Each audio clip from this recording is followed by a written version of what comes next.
The first sound wasn't her cry. It was the thud. Icy water slapped her cheeks as she choked for air. Her hands shook, clutching the jagged rim of the bucket. Her ripped skirt stuck to her legs, smeared with mud and blood. The sun over the Montana hills blazed without mercy. Flies buzzed around her cuts, like they already sensed she was too frail to swat them away. Calvin Holt stood behind her, 55, skin weathered like old bark, his flannel shirt damp with sweat and regret. He wasn't her kin, he wasn't her man, but somehow she'd wound up on his patch of earth, half gone, barely breathing, and nobody in town cared to ask how or why. "Hold on," he said, soft, like a prayer. She tried. Her arms trembled, her lips were pale as frost. The water in the bucket shivered as her breath hitched. They'd found her at dawn by the old gate, bruised, barefoot, left to die. Some called her a drifter, others muttered she was bad luck. But when Calvin pulled her from the dirt, something in him cracked. He'd seen horses, starving travelers, burned barns, but never eyes so hollow. He poured water over her arms, rinsing the blood away. The sound was gentle, almost kind, and for the first time that morning, she stirred. Her fingers tightened on the bucket's edge, refusing to let go, like her body was pleading with the world to remember her. The farm was quiet, save for the breeze. No one came, no one dared. Calvin glanced at the horizon, at the dusty trail leading to the town of Redstone. He knew the men who'd done this, men with boots shined by cruelty, not dirt, men who grinned when women wept. His jaw tightened. If she survived, they'd come back. She tried to speak, her voice a faint rasp. "Why me?" He didn't answer right away. "Not yet," he said, dipping a rag into the water and pressing it to her face. She flinched, but held still, her eyes locked on his, full of fear, but something else too, a spark. She was maybe 24, a stranger, with no name anyone bothered to keep. But Calvin saw something more. Beneath the marks, beneath the grime, something that wouldn't quit. The sun rose higher, bathing the hills in amber. Her breathing steadied. The water turned red 3 times a day. That's how often he cleaned her wounds before the fever broke, before she whispered her name, before everything changed because of what one farmer decided to do with a broken woman and a battered bucket.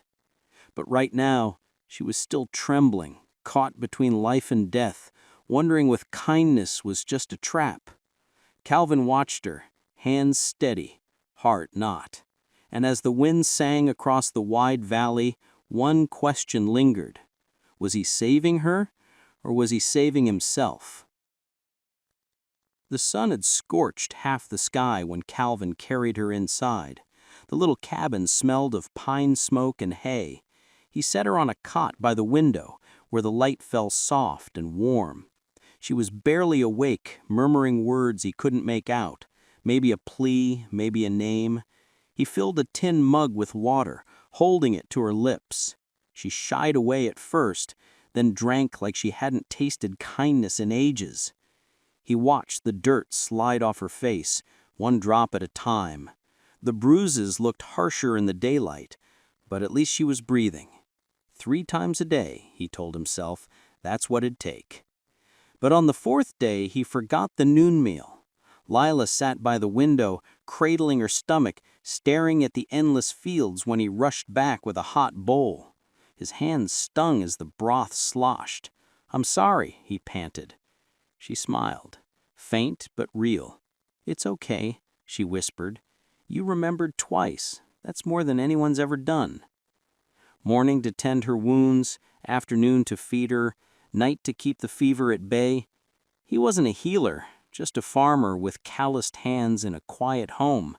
But something about this girl made him careful, made him soft in a way he hadn't been since his wife passed. Every time he touched her, he moved like the world might shatter if he pressed too hard.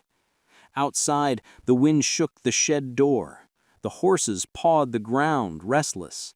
Wolves had been prowling the ridges again. Maybe they smelled blood. Maybe they smelled shame. He didn't care.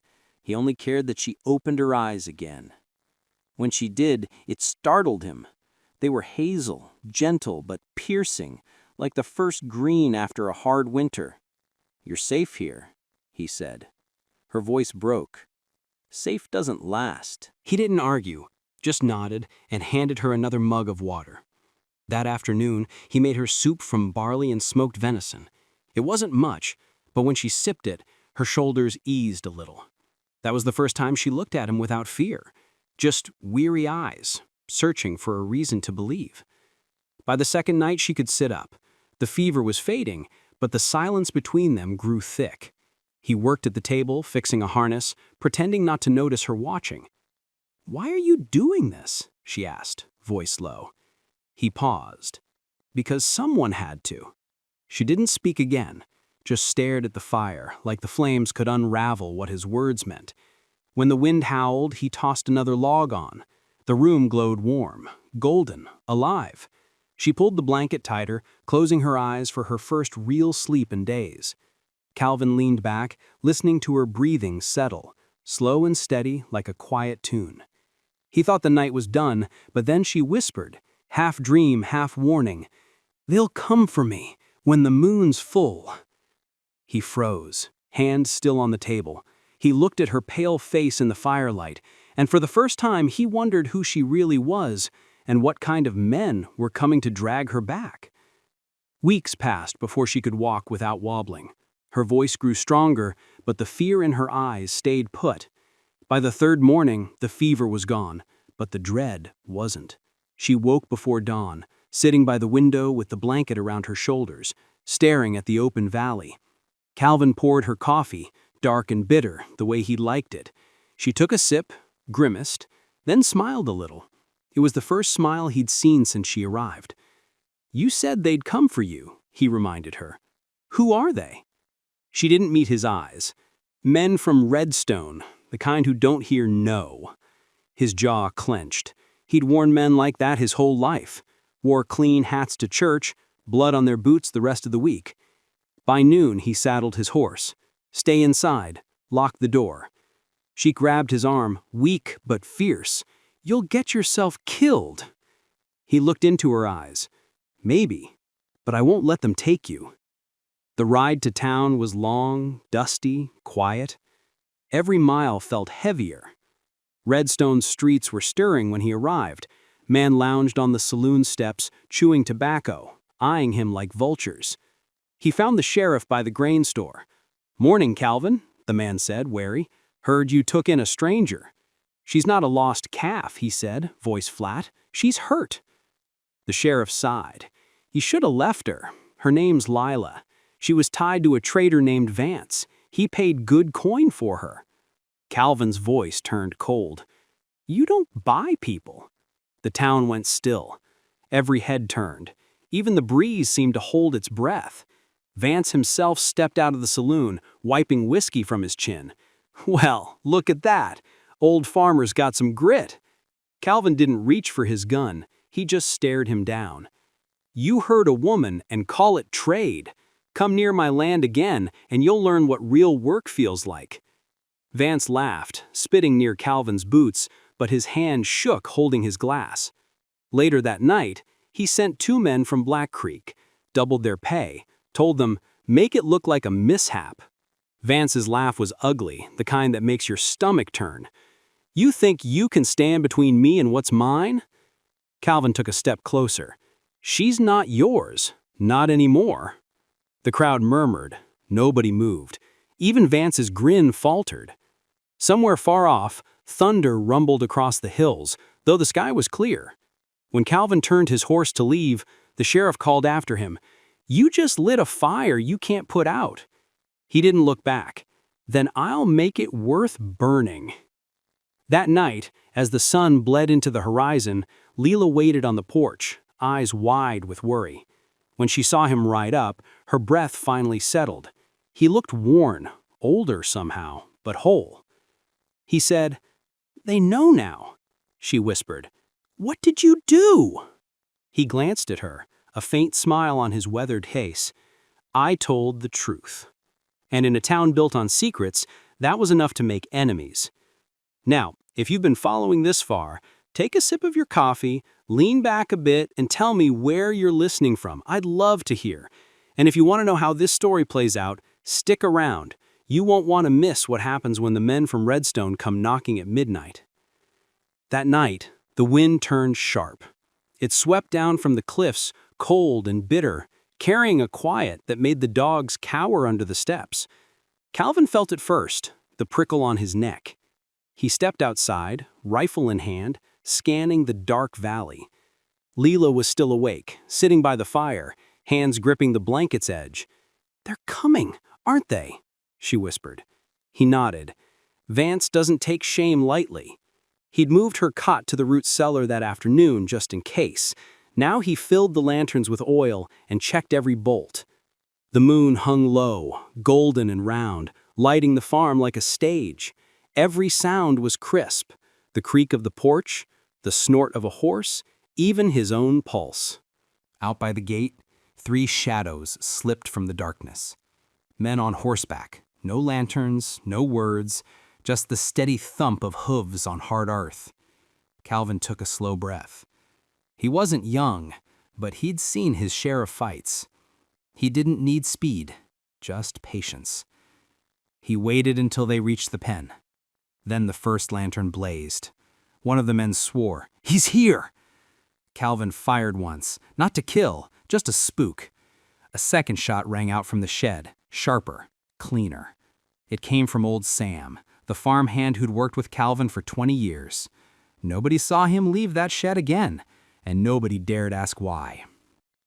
The shots cracked the air like lightning. Horses bucked. One rider fell, yelling. The others ducked behind the gate. Inside, Leela crouched near the stairs, eyes wide. She could hear Calvin's voice outside, steady as rock. "You picked the wrong night, boys." They fired back, bullets splintering the porch rail. Calvin moved like he'd planned this forever. Each time they reloaded, he shifted, drawing them towards the shed where he'd set his trap. A spark caught, then a roar. Flames leapt from the hay pile, turning night to day. The men panicked, blinded by the fire. Calvin lunged, tackling one to the ground. The others bolted, one dragging the wounded man by the arm. When it was over, the farm was quiet again, except for the snap of flames and Leela's footsteps on the porch. At dawn, the sheriff came knocking, face hard as flint. "That fire was an accident, right?" he asked. Calvin nodded slow. Leela hid behind the curtain, gripping a kitchen knife so tight her knuckles paled. She ran to him, eyes full of fear and relief. His shirt was torn, his hands bloodied, but he stood tall. "You could have died," she said. He wiped the sweat from his brow. "Not tonight." She stared at the burning shed, then back at him. "What'll they do now?" He looked towards the hills where the men had vanished. His voice was calm, but low. "They'll come back. But next time, I won't be alone." She frowned. "What do you mean?" He gave a tired half smile, looking at her like he'd already made a choice she didn't yet see. And as the firelight danced in her eyes, Calvin said softly, "Tomorrow, we ride to Clearwater. There's something I need you to see." Now that sounds simple, doesn't it? But what he showed her the next morning would change them both forever. You won't believe what was waiting in that valley. The sun climbed slow over Clearwater Valley, painting the cliffs in gold and crimson. Calvin rode ahead, Leela behind him, wrapped in his old jacket. The wind carried scents of cedar and dust and something else. Hope, maybe. They stopped on a ridge where the land stretched wide like a vow. Below, the river gleamed, winding through the gray stone like a silver thread. Calvin dismounted, then helped her down. His hands were rough, steady, kind. "This place," he said quietly, "saved me once. Maybe it'll save you too." For a moment, she didn't speak, just stood there, eyes shining, staring at the endless valley. "Why here?" "Because out here, no one owns another soul. The earth doesn't care who you were, only who you choose to be. She stepped closer to the edge, her hair catching the sunlight. Every breath seemed to wash a little more of the past away, the bruises, the fear, the names they'd called her, fading like dust carried off by the breeze. That summer they stayed in the valley, 3 times a day, just like before. Mornings she helped him with the horses. Noon they shared simple meals by the river. Evenings they talked, sometimes about old Sam, though Calvin would just look to the hills and say, "He's watching the farm from somewhere higher now." Sometimes they didn't talk at all, just sat by the fire, listening to the world breathe. He never asked her to stay. She never asked why he cared. Maybe some things don't need words. Maybe healing comes with time, not explanations. One night under the stars, she said softly, "I thought I was broken." Calvin stirred the fire and smiled. "Maybe you were, but broken things still glow if you hold them up to the light." They laughed, the kind of laugh that makes you feel alive again. When fall came, they built a small cabin by the river. Nothing fancy, just 4 walls and a roof that leaked in the rain. But it was theirs. No debts, no fear, just peace. Years later, folks would say that little farm became a haven, a place where no woman was turned away, no hungry soul was told to leave. Some said what Calvin and Leela did changed that valley forever. Maybe it did. Maybe kindness really can ripple that far. So, if you've stayed with me this long, maybe ask yourself, when's the last time you offered someone a bit of kindness? Not because they deserved it, but because you could. And if you were Calvin, would you have stopped that day by the gate or kept riding? If this story hit you, take a second to let me know. And if you want more like it, stick around. Healing doesn't always shout. Sometimes it just whispers, 3 times a day.